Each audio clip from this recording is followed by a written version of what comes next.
আলহামদুলিল্লাহ, আলহামদুলিল্লাহ, আলহামদুলিল্লাহ। আমাদের এই আনন্দ ভাষায় প্রকাশ করার মতো না। মাদ্রাসা জগতে, বিশেষ করে আলিয়া মাদ্রাসার জগতে এটা একটা অনন্য পাওনা। কলার ডিএনএ আইসোলেশন প্রক্রিয়া শেখানো হচ্ছিল। তখন আমরা চিন্তা করি যে কলাতে যেহেতু প্রোটিনের পরিমাণ 1 থেকে 1.5 গ্রাম থাকে, তখন আমরা ভাবি যে যদি কলাতে প্রোটিনের পরিমাণ কোনোভাবে বাড়ানো যায়।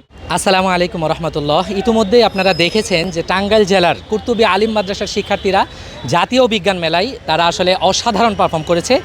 বিশেষ করে আজকের এই মুহূর্তটা তাদের জন্য স্মরণীয়। উপজেলা এবং জেলা পর্যায়ে ফার্স্ট হয়ে যখন এই ঢাকা রেসিডেন্সিয়ালের মাঠে তারা জাতীয় বিজ্ঞান মেলায় অংশগ্রহণ করেছিল তাদের প্রজেক্ট নিয়ে, তখনকার একটা ভিডিও আপনারা দেখেছেন। আজকে আমরা আসলে জানবো সেই বিজ্ঞান মেলা থেকে তাদের আসলে অর্জনটা কি। আজকে এখানে আমরা দেখলাম যে ঢাকা রেসিডেন্সিয়াল অডিটোরিয়াম থেকে ওরা ক্রেস্ট পেয়েছে এবং সার্টিফিকেট পেয়েছে। এটা আপনার কাছে কেমন লাগছে? আলহামদুলিল্লাহ, আমাদের কুর্তুবী আলিম মাদ্রাসার বিজ্ঞান টিম উপজেলা এবং জেলা পর্যায়ে প্রথম স্থান অধিকার করে আজকে ঢাকা বিভাগীয় পর্যায়ে ঢাকা বিভাগে 3য় স্থান অর্জন করেছে।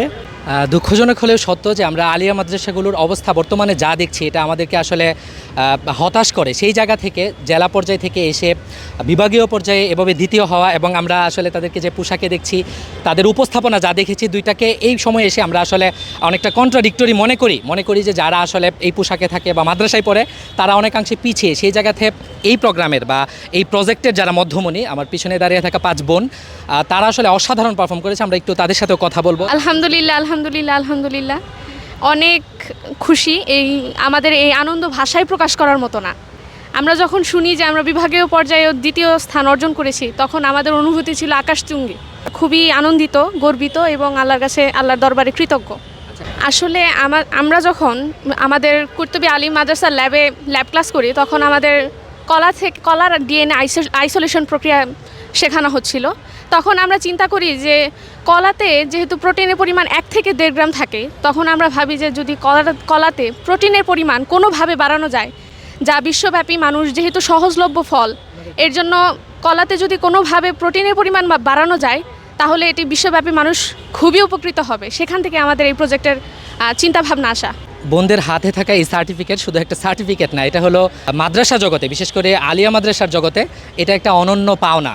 এবং আমি আশা রাখি যে অন্যান্য যে প্রতিষ্ঠানগুলো রয়েছে তারাও আমাদের এই বোনদের থেকে তাদের যে স্পৃহা, তাদের যে আগ্রহ, তাদের যে কর্মপরিকল্পনা, তাদের যে সুদূর চিন্তাভাবনা, এখান থেকে তারা শিক্ষা নেবেন এবং সায়েন্স প্রজেক্টের যে কাজগুলো এবং যার মাধ্যমে আসলে সামনের দিনগুলোতে বিশ্বকে লিড দেওয়া যায়, সেই জায়গাতেও এগিয়ে আসবেন। আমি ধন্যবাদ দিতে চাই আমাদের এই প্রিয় শিক্ষার্থীদের, যারা এই পর্যন্ত আসার জন্য অক্লান্ত পরিশ্রম করেছে এবং তারা প্রচুর পড়াশোনা এবং রিসার্চ করে এই প্রজেক্টটাকে ঢাকা বিভাগে 2য় স্থান অর্জন করেছে।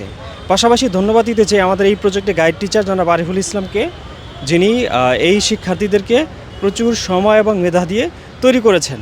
পাশাপাশি আমাদের সম্মানিত কুর্তুবী আলিম মাদ্রাসার চেয়ারম্যান জনাব হারুন রশিদ খান স্যারেরও অবদান ছিল, তিনি সুন্দর পরামর্শ দিয়েছেন।